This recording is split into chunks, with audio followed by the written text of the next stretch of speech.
खजाने की तलाश में झामू और अप्पू जंगल के बीचों बीच पहुंचे क्योंकि उनके पास इंफॉर्मेशन था कि जंगल के बीच से 100 मीटर चलते ही मिलने वाला है ढेर सारा खजाना। सिर्फ डायरेक्शन पता था झामू को, तो दोनों ने अपना सफर तय किया। झामू गया ईस्ट की तरफ और अप्पू निकला साउथ की तरफ। कुछ समय के बाद झामू को मिल गया ढेर सारा खजाना। इसका कारण क्या है? क्योंकि झामू को डिस्टेंस के साथ साथ डायरेक्शन का भी पता था। वेक्टर तो यही कहता है ना कि आपके पास मैग्नीट्यूड हो और साथ ही साथ डायरेक्शन हो, तो उसी को कहते हैं हम लोग वेक्टर। तो अगर आपके पास डायरेक्शन के साथ मैग्नीट्यूड है तो आपको मिलने वाला है खजाना, यानी कि वेक्टर। तो चलिए हम लोग बात करते हैं क्या होता है वेक्टर। अगर हम वेक्टर्स के बारे में बात करें ना, तो अगर आप किसी बाइक पे बैठकर किसी पार्टिकुलर डायरेक्शन में मूव कर रहे हैं किसी वेलोसिटी से, तो वो हमारा वेक्टर है। अगर आप प्लेन से स्पेस में उड़ रहे हैं, ठीक है ना, प्लेन से कहां उड़ रहे हैं? स्पेस में उड़ रहे हैं, तो वो भी हमारा वेक्टर है। अगर आप किसी ब्लॉक को पुश कर रहे हैं, वहां पे फोर्स लगा रहे हैं, तो वो भी वेक्टर है। और सिर्फ इतना ही नहीं, अगर आप आर्टिफिशियल इंटेलिजेंस के बारे में बात करें, एआई किस तरह से सॉल्यूशन को निकालता है, किसी भी प्रॉब्लम को सॉल्व करता है, उसके पीछे भी वेक्टर ही है। तो चलिए आज हम लोग स्टार्ट करेंगे वेक्टर, और वो भी जीरो लेवल से। अगर हम जीरो लेवल के बारे में बात करें तो स्टार्ट करते हैं हम लोग अपना कोऑर्डिनेट सिस्टम से। कंसीडर कर लो एक चेस बोर्ड है। चेस बोर्ड में ढेर सारा हमारे पास राजा रानी प्यादा बहुत सारा यहां पे गोटी रखा हुआ है, ठीक है ना। तो यहां पे काला गोटी भी है और हमारे पास सफेद गोटी भी है। तो अगर हम बोले कि काला रंग का जो राजा है वो कहां पे है, किस पोजीशन में है इस आपके पास जो चेस बोर्ड है इस पे, तो आप बता सकते हैं उसका पोजीशन। इस पोजीशन को पता करने का तरीका ही हमारा कोऑर्डिनेट सिस्टम का है। तो चलिए एक बार इसके पोजीशन के बारे में बात करने से पहले हम लोग कुछ और बात कर लेते हैं, जो कि है एक्सिस के बारे में। जैसे कि आपको एक हॉरिजॉन्टल लाइन दिख रहा होगा, वहां पे जीरो पे एक पॉइंट है जो कि 10 पे भी जा सकता है, 20 पे भी जा सकता है, और ये पॉजिटिव और नेगेटिव किसी भी डायरेक्शन में हम लोग मूव कर सकते हैं। ये जो पूरा लाइन एक्स एक्सिस का देख रहे हैं हॉरिजॉन्टल लाइन, इसको हम लोग एक्स एक्सिस से रिप्रेजेंट करेंगे। ठीक उसी तरह से जो वर्टिकल लाइन होगा उसको हम लोग वाई एक्सिस से रिप्रेजेंट कर देंगे। जब इन दोनों लाइन को मिला देंगे तो ये हमारा एक्स वाई एक्सिस बन जाएगा, और इसी एक्स वाई एक्सिस को हम लोग कहां बना दिए? हम लोग बना दिए इसको चेस बोर्ड के ऊपर। अब यहां पे ध्यान से देखो और देख करके बताओ कि पोजीशन हमारा काला वाला राजा का क्या होगा। तो आपको क्या करना है, एक्स एक्सिस में एक घर आगे चलना है और वाई एक्सिस में 4 घर ऊपर चलना है, ठीक है ना। तो एक्स एक्सिस में आप एक घर आगे चले और 4 वाई एक्सिस में 4 घर ऊपर चले, तो 1 2 3 4, तो आप लोग पहुंच गए कहां पे? काला वाला राजा के पास पहुंच गए। थोड़ा और आगे बढ़ेंगे और इस कोऑर्डिनेट सिस्टम को थोड़ा और डिटेल में समझेंगे। जैसे कि यहां पे एक्स वाई एक्सिस का हमारा कोऑर्डिनेट सिस्टम दिख रहा है आपको। तो यहां पे एक पॉइंट हम बनाए हैं जो कि 0 0 है। ये 0 0 कुछ और नहीं, इसको हम लोग ओरिजिन भी बोलते हैं। मतलब कि जो पहला 0 आपको दिख रहा है ना, वो x का वैल्यू को बताता है, और जो दूसरा 0 दिख रहा है वो y का वैल्यू को बताएगा, ठीक है ना। तो यहां पे ये x और y का वैल्यू से पता चल रहा है कि ये हमारा क्या है? ओरिजिन है। तो x और y एक्सिस जिस पॉइंट पे कट कर रहा है उसको हम लोग 0 0 यानी कि ओरिजिन भी बोलते हैं। आगे अगर हम लोग बात करें तो बात करेंगे क्वाड्रेंट के बारे में। यहां पे ये जो एक्सिस है एक्स और वाई एक्सिस, इस पूरे फेस को 4 पार्ट में डिवाइड किया है, जिसको हम लोग फर्स्ट क्वाड्रेंट बोलते हैं, ये सेकंड क्वाड्रेंट, ये थर्ड क्वाड्रेंट और ये फोर्थ क्वाड्रेंट। अगर हम फर्स्ट क्वाड्रेंट का बात करें ना, तो फर्स्ट क्वाड्रेंट में जो एक्स एक्सिस होता है वो पॉजिटिव होता है और वाई एक्सिस भी पॉजिटिव होगा, ठीक है ना। एक्स का वैल्यू भी पॉजिटिव, वाई का वैल्यू भी पॉजिटिव। सेकेंड क्वाड्रेंट में x का वैल्यू नेगेटिव, y का वैल्यू पॉजिटिव। थर्ड क्वाड्रेंट में x भी नेगेटिव, y भी नेगेटिव। फोर्थ क्वाड्रेंट में बिल्कुल सही पकड़े कि x पॉजिटिव होगा और y नेगेटिव होगा। तो यहां से x और y का वैल्यू कब पॉजिटिव कब नेगेटिव ये हमको पता चल जा रहा है। अब हम लोग थोड़ा और आगे बढ़ेंगे और अलग अलग पोजीशंस के बारे में बात करेंगे। जैसे कि मान लो कि हमारे पास ओरिजिन O है यहां पे, जो कि 0 0 से रिप्रेजेंट किया जा रहा है, और एक और पॉइंट हम बना दिए जो कि है 1 1। ये तुमको दिखने में डिफिकल्ट लग रहा होगा लेकिन है नहीं। हम लोग ये 1 1 तक किस तरह से पहुंचेंगे? तो सबसे पहले हम लोग एक यूनिट चलते हैं। हम लोग को 1 1 है, मतलब x का वैल्यू 1 है, y का वैल्यू भी 1 है, तो एक यूनिट चलेंगे हम लोग x की तरफ और फिर एक यूनिट चलेंगे y की तरफ, तो पहुंच गए ना 1 1। तो अब क्या है, ओ यानी कि 0 0 ओरिजिन से लेकर के 1 1 तक का डायरेक्शन को बनाए तो वो कुछ इस तरह से बनेगा, और यही कहलाता है हमारा पोजीशन वेक्टर। मतलब कि ओरिजिन से जो ये पॉइंट तुमको दिख रहा है यही हमारा इस पॉइंट का पोजीशन वेक्टर है। मतलब कि 1 1 का पोजीशन क्या है, तो ये पोजीशन वेक्टर तुमको रिप्रेजेंट करेगा। इसके आगे अगर मान लो यही पॉइंट शिफ्ट होकर के चला जाए 3 1 पे, ठीक है, तो अब ये तो शिफ्ट होके गया है ना, तो एक लाइन ड्रॉ करेंगे कि ये 1 1 से कहां तक शिफ्ट हुआ है, 3 1 तक। मतलब 1 1 से 3 1 यानी कि ये एक्स एक्सिस में ही 2 स्टेप आगे बढ़ गया है, क्योंकि पहले से तो ये एक्स एक्सिस में एक स्टेप आगे बढ़ा हुआ था और साथ ही साथ वाई स्टेप में भी बढ़ा हुआ था, वाई वैल्यू में भी एक स्टेप आगे बढ़ा हुआ था। तो वाई 1 है लेकिन एक्स कितना है, 3 है। पहले से एक्स में 1 था, बाद में फिर 2 स्टेप चला तो ये 3 1 पे पहुंच गया। अब इसका फाइनल पोजीशन वेक्टर क्या हो जाएगा, तो वो कुछ इस तरह से रिप्रेजेंट करेंगे हम लोग। तो उम्मीद करते हैं कि पोजीशन वेक्टर क्या होता है ये आपको बहुत अच्छे से समझ में आ गया होगा। आगे बढ़ते हैं। अब हम लोग रिप्रेजेंट करेंगे वेक्टर को। यहां पे जो एरो दिख रहा है इसको हम एक वेक्टर से रिप्रेजेंट करते हैं और उसको लिख देते हैं a vector equal to 3i cap plus 2j cap. क्यों? क्योंकि यहां तक वेक्टर को पहुंचने में 3 यूनिट एक्स एक्सिस में चलना पड़ा है और 2 यूनिट वाई एक्सिस में चलना पड़ा है। एक्स एक्सिस में चलना पड़ा है इसलिए 3i कैप लिखे हैं, और वाई एक्सिस में चलना पड़ा है इसलिए 2j कैप लिखे हैं। आई कैप क्या है? आई कैप होता है unit vector of X axis और जे कैप क्या है? Unit vector of Y axis. सीधा सीधी बात जो कि स्क्रीन पे दिख भी रहा है। अगर तुमको एक्स एक्सिस में एक यूनिट चलना है तो सिर्फ आई कैप लिखेंगे, 2 यूनिट चलना है तो 2i कैप लिखेंगे, और 3 यूनिट चलना है तो 3i कैप लिखेंगे। और उसी तरह से अगर तुमको वाई एक्सिस में चलना है तो 1 यूनिट चलेंगे तो j कैप लिखेंगे, 2 यूनिट चलना है तो 2j कैप लिखेंगे। तो यहां पे 2 यूनिट चलना था तो 2j कैप लिखे, और यहां पे 3 यूनिट चलना था तो 3i कैप लिखे। तो इस तरह से हम लोग किसी भी वेक्टर को रिप्रेजेंट करते हैं। उम्मीद करते हैं वेक्टर किस तरह से रिप्रेजेंट किया जाता है ये आपको समझ में आ गया। अगर इसी वेक्टर को हम -1 से मल्टीप्लाई कर देना तो एक नया वेक्टर बन जाएगा जो कि -3i कैप -2j कैप, और वो कुछ इस तरह से रिप्रेजेंट होगा जो कि आपको यहां पे दिख रहा है। आगे बढ़े तो यहां पे अभी तक हम लोग 2 डायमेंशन के बारे में बात कर रहे थे, अब हमारा आता है 3 डायमेंशन। 3 डायमेंशन में हम लोग एक दीवार को कंसिडर करेंगे, उसका कोना को कंसिडर करेंगे जहां से एक्स एक्सिस निकल के आएगा, वाई एक्सिस निकल के आएगा और जेड एक्सिस निकल के आएगा, और एक पॉइंट कंसिडर कर लेते हैं जो कि है 3 4 3 और इस पॉइंट का नाम P दे देते हैं। ठीक है ना? तो इसको हम लोग कुछ अलग तरीके से लिखेंगे। अब अगर हमको P वेक्टर लिखना है तो उसको 3i कैप 4j कैप और 3k कैप लिख देंगे। साथ ही साथ P वेक्टर को हम xi कैप yj कैप और zk कैप भी लिखे हैं। क्यों लिखे हैं? क्योंकि हम लोग मान लेते हैं कि x को x ही मानेंगे, y को y ही मानते हैं, z को z ही मानते हैं। अब बात है कि P वेक्टर है, वो तो स्पेस में है ना, ये 3 डायमेंशनल है ना, तो ये P वेक्टर का मैग्नीट्यूड कितना होगा? ये तो वेक्टर था ना, अब हमको इसका मैग्नीट्यूड निकालना है। तो चलो मैग्नीट्यूड निकालने का तरीका समझते हैं, किस तरह से मैग्नीट्यूड निकाला जाएगा।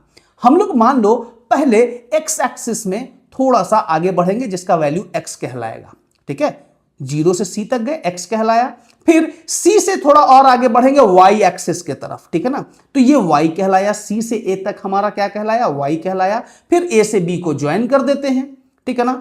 अब अगर हमको o से a का डिस्टेंस निकालना है तब OCA, देखो ध्यान से, OCA क्या हो जाएगा? हमारा एक राइट एंगल ट्रायंगल होगा और OA का वैल्यू हो जाएगा √x² प्लस y²।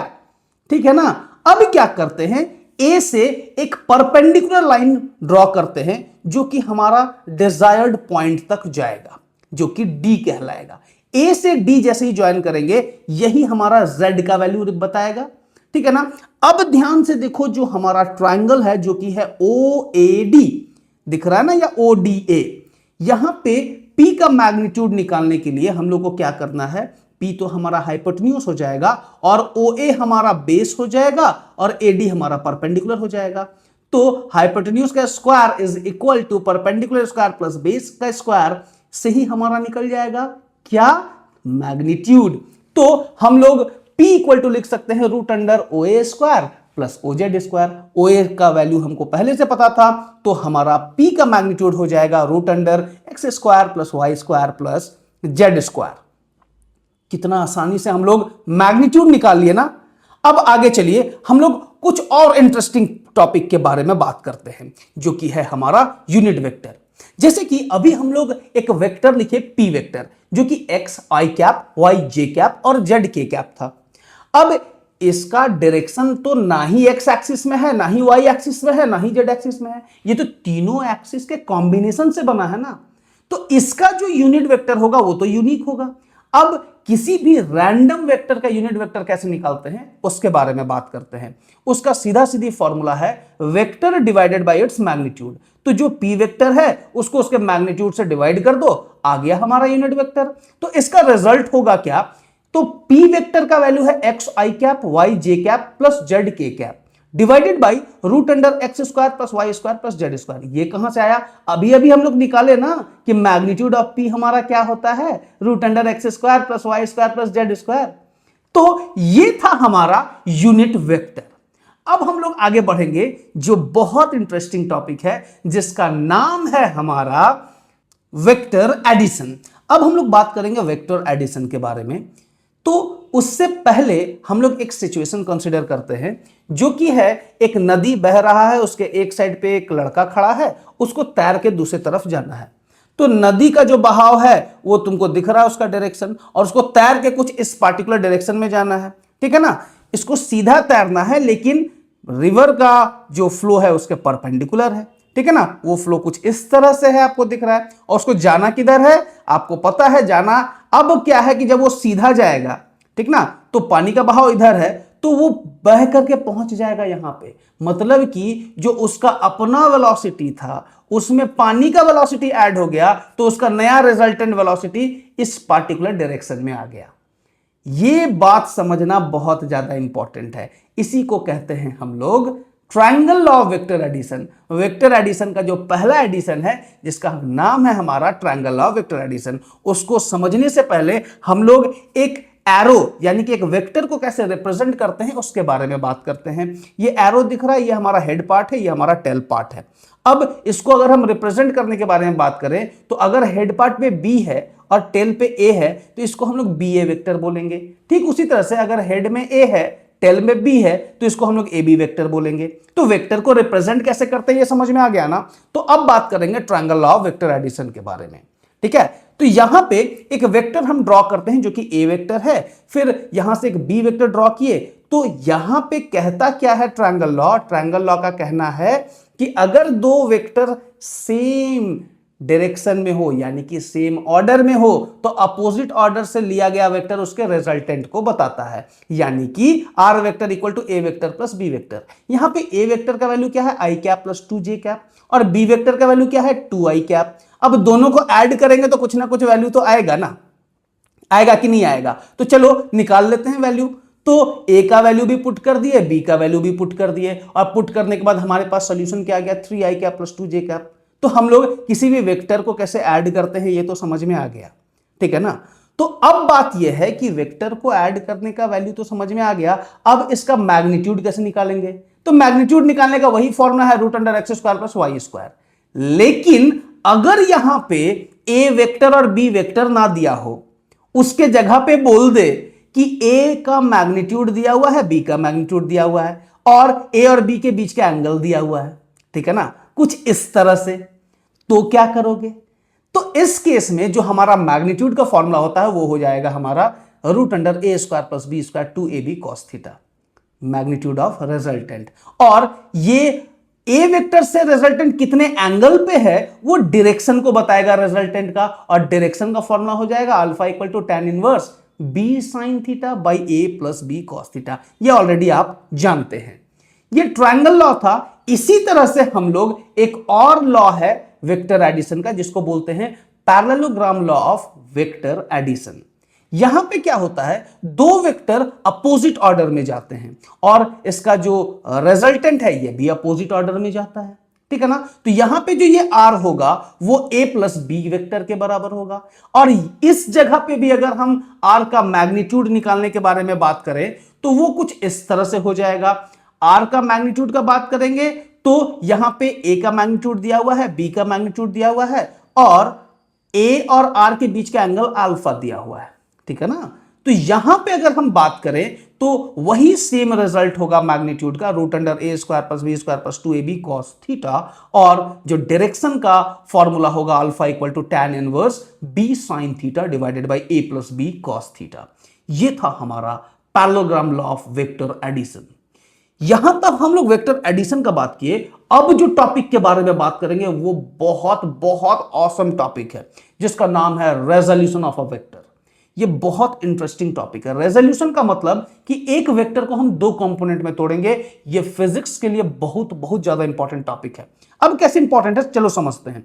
जैसे कि यहां पे आपके पास एक वेक्टर दिया हुआ है जो कि ब्लैक कलर से रिप्रेजेंट किया जा रहा है और एक रेड कलर से वाई एक्सिस में वेक्टर हम बनाए हैं। अब चलो इसको पूरा कंप्लीट डायग्राम बना लेते हैं। एक हमारे पास एडी वेक्टर है जिसको आर वेक्टर भी हम लोग कहते हैं, उसका मैग्नीट्यूड आर है, ठीक ना, जो कि एंगल बना रहा है एक्स एक्सिस से थीटा, ठीक है, और वाई एक्सिस से कोई एंगल नहीं बना रहा है, ठीक है ना।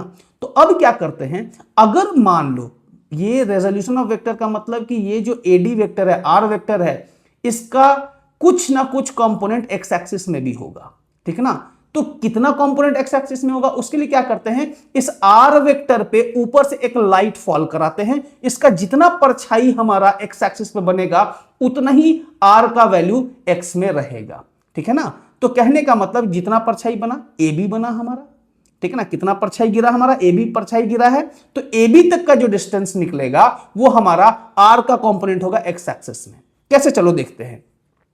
कॉस थीटा, ट्रायंगल दिख रहा है ना ए डी बी, तो कॉस थीटा के सामने वाला होता है परपेंडिकुलर, ठीक है, और नीचे वाला होता है बेस। एडजेसेंट साइड जो होता है बेस, तो बेस बाई हाइपोटेन्यूज लिखेंगे, तो cos theta base by hypotenuse A B by R हो जाएगा और ए बी का वैल्यू क्या निकल के आएगा, आर कॉस थीटा। ठीक उसी तरह से अगर हम बात करें बी डी के बारे में, ठीक ना, तो बी डी तो परपेंडिकुलर है, तो परपेंडिकुलर बाय हाइपोटेन्यूज लिखेंगे, तो B D by R equal to sine theta, तो बी डी का वैल्यू क्या आ जाएगा, आर साइन थीटा, ठीक है ना। बी डी का वैल्यू क्या आ जाएगा हमारा, आर साइन थीटा। ये बहुत इंटरेस्टिंग है, ठीक है। तो यहां पे वैल्यू लिख लिए B D R sine theta. अब यहां पे मजेदार बात यह है कि बी डी क्या है हमारा, आर साइन थीटा, तो एसी भी आर साइन थीटा होगा। कैसे, क्योंकि बी डी और एसी कुछ और नहीं, दोनों हमारा सेम ही तो है, ठीक है ना। ये क्लियरली दिख गया आपको। तो ये था हमारा रेजोल्यूशन ऑफ अ वेक्टर। तो किस तरह से हम लोग रेजोल्यूशन ऑफ अ वेक्टर निकाले, ये उम्मीद करते हैं आपको अच्छे से समझ में आ गया होगा। अगर अच्छे से समझ में आया तो लाइक कीजिए इस वीडियो को और कमेंट जरूर कीजिए, ठीक है ना। क्या टॉपिक समझ में आया, क्या इंटरेस्टिंग लगा, वो जरूर बताइए। इसी के साथ अगले वीडियो में मिलते हैं, तब तक के लिए जय हिंद, जय भारत।